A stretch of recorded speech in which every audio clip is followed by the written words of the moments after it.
अब question number 3 को देखें। क्वेश्चन नंबर 3 आपको आपकी स्क्रीन पे नज़र आ रहा है। आपको क्वेश्चन दिया हुआ है double integral of x square plus y square into d y into d x, और ये डबल इंटीग्रल आपको लिमिट्स के साथ दिया हुआ है। बहरहाल क्वेश्चन को सिंप्लीफाई करते हैं। देखें, सबसे पहले इस क्वेश्चन में ये जो आपको इंटीग्रल्स दिए हुए हैं इनकी लिमिट्स को चेक करते हैं कि इन लिमिट्स में हमारे पास एक्स की लिमिट्स कौन सी हैं और वाई की लिमिट्स कौन सी हैं। तो मैंने आपको अपनी पिछली वीडियोस में बताया था कि इन लिमिट्स को फाइंड आउट करने के लिए आपको गिवन क्वेश्चन में ये जो डी एक्स और डी वाई की जो पोजीशन होगी ये इस बात का पता बताएगी कि आपके गिवन क्वेश्चन में एक्स की लिमिट्स कौन सी हैं और वाई की लिमिट्स कौन सी हैं।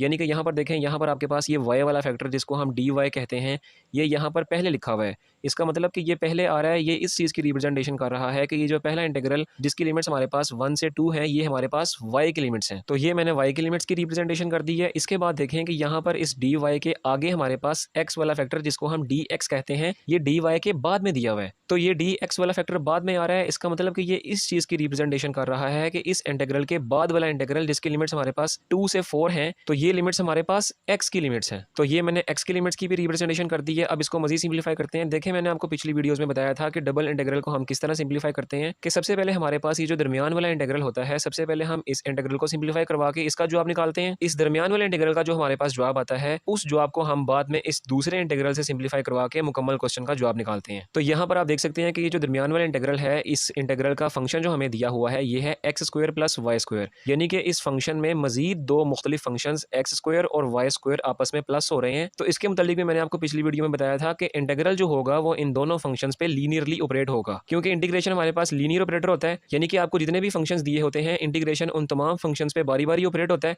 लिहाजा ये एक्स स्क्वायर और वाई स्क्वायर हमें जो दो मुख्तलिफ फंक्शंस दिए हुए हैं ये वाला इंटीग्रल जिसकी लिमिट्स 1 से 2 हैं ये इंटीग्रल इन दोनों फंक्शंस पे लीनियरली बारी बारी ऑपरेट होगा। तो ये हमने इस इंटीग्रल को इन दोनों फंक्शंस पे लीनियरली बारी बारी ऑपरेट की है, और इसके अलावा ये वाला इंटीग्रल और ये वाला डी एक्स बिल्कुल एज इट इज़ लिखे हैं। अब इसको मजीद सिंप्लीफाई करते हैं। देखें, मजीद सिंप्लीफिकेशन के लिए सबसे पहले इस इंटीग्रल को देखें। यहाँ पर आपके पास एक्स स्क्वायर की इंटीग्रेशन हो रही है वाई के लिहाज से। तो देखें, वाई के लिहाज से इंटीग्रेशन हो रही है, इसका मतलब कि ये जो एक्स स्क्वायर है ये आपके पास कांस्टेंट है। तो इस एक्स स्क्वायर को चूंकि ये कांस्टेंट है तो इसको आप बाहर ले आए। तो जब ये एक्स स्क्वायर आपके पास बाहर आ जाएगा तो पीछे यहाँ पर आपके पास क्या बच जाएगा, 1 बच जाएगा। अब यहाँ 1 की इंटीग्रेशन हो रही है वाई के लिहाज से, लिहाजा इसका जवाब आपके पास क्या आएगा, वाई जवाब आएगा। और ये जो लिमिट्स 1 से 2 हैं ये आपके पास इन बार लाइन्स में कुछ यूँ लिखी जाएंगी, और ये जो एक्स स्क्वायर है ये भी बिल्कुल एज इट इज़ रहेगा। आगे देखें, आगे प्लस। अब यहाँ पर देखें, इस इंटीग्रल को सिंप्लीफाई करें। यहाँ पर आपके पास इंटीग्रेशन हो रही है वाई स्क्वायर की वाई के ही लिहाज से। तो आप सब अच्छी तरह जानते हैं कि जब आपके पास कोई फंक्शन जिसकी विदाउट पावर डेरिवेटिव उसके साथ ही मौजूद होता है तो उसको सिंप्लीफिकेशन करने के लिए क्या फार्मूला लगता है इंटीग्रेशन में से, पावर रूल का इस्तेमाल करते हैं। पावर रूल आपको आपकी स्क्रीन पे नजर आ रहा है, यानी कि यहाँ देखें ना कि y जो है इसका अगर हम without power derivative with respect to y लें तो इसका जवाब आपके पास क्या आएगा, 1 आएगा।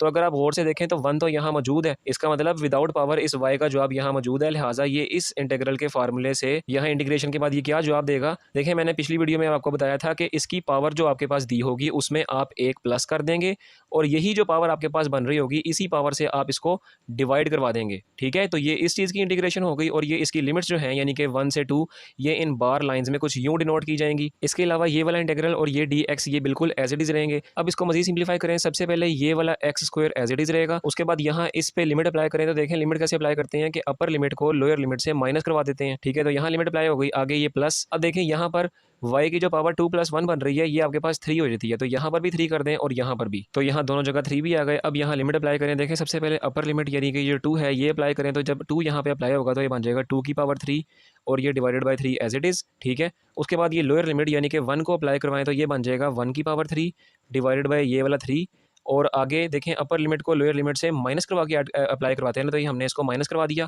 और इसके अलावा ये इंटीग्रल और ये डी एक्स ये बिल्कुल एज इट इज साथ साथ चल रहे हैं। अब इसको देखें, मज़ीद सिंप्लीफाई करते हैं। सबसे पहले 2 - 1 ये 1 होता है, 1 को एक्स स्क्वायर से मल्टीप्लाई करवाएंगे तो आपके पास एक्स स्क्वायर ही जवाब आता है। आगे ये वाला प्लस एज इट इज़। अब देखें, इस चीज़ को जब आप कैलकुलेटर पर सिंप्लीफाई करेंगे या आप खुद से सिंप्लीफाई करेंगे तो इसका जवाब आपके पास आएगा 7 डिवाइडेड बाई 3।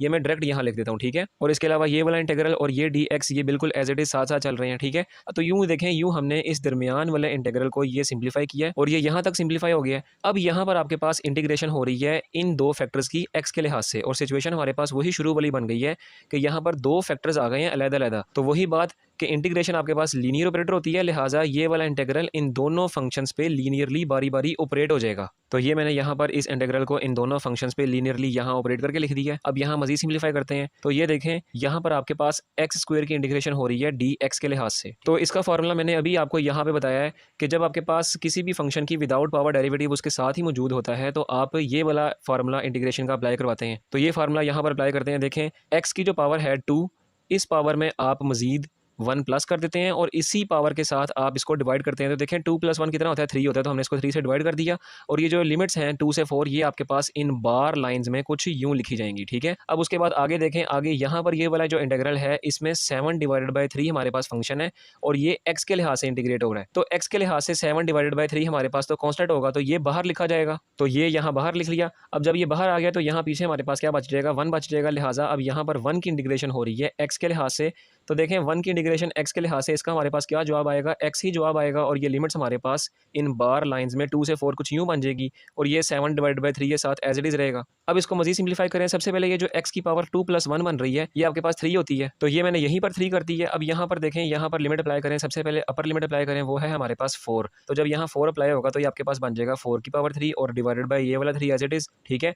अब माइनस करें इसको, लोअर लिमिट अप्लाई करें। लोअर लिमिट हमारे पास है 2, तो जब 2 यहाँ अप्लाई होगा तो ये आपके पास बन जाएगा 2 की पावर 3 और ये divided by 3 as it is. बिल्कुल इसी तरह ये आगे वाला प्लस और ये 7/3 भी बिल्कुल एज इट इज रहेगा।